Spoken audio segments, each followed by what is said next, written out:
I'm David Marsland, and this is the Evening Standard's front page. Joe Biden has gone straight to work dismantling the legacy of 4 years of Donald Trump.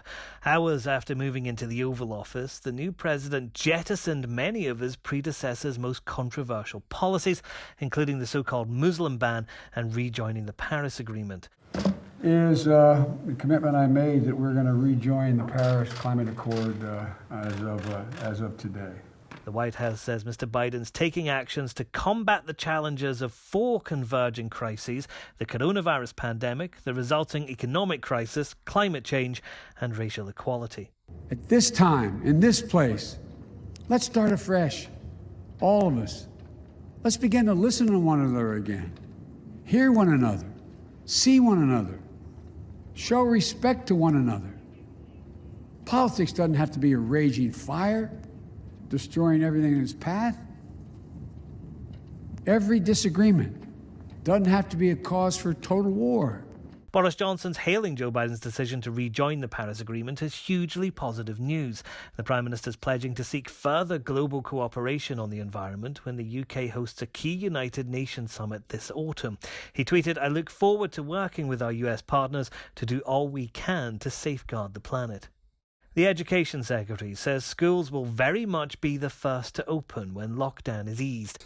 And I'm very conscious of the real challenges that parents are facing with their children at home. Gavin Williamson also says teachers, parents and pupils will be given 2 weeks' notice for the return to class, and that he certainly hoped that would be by Easter. But the Cabinet Minister told Sky News it would not happen before the pressure on the NHS starts to ease. I think everyone right across the country, not just in government, wants to see Britain exiting from lockdown at the earliest possible stage. But we've had to take these measures in order to alleviate pressure on the NHS. Ministers are being urged to intervene after an Evening Standard investigation revealed how ineligible people were able to jump the queue for vaccines by exploiting an IT loophole. Some who are not yet eligible had managed to secure jabs by using links being shared on WhatsApp and social media. Shadow Health Secretary Jonathan Ashworth's warning vulnerable and at-risk people now face waiting longer for life-saving injections. The Department of Health says anyone trying to circumnavigate the system will be turned away at vaccination centres. Boris Johnson's promising £20 million for flood defences in Manchester after devastating rains in the north.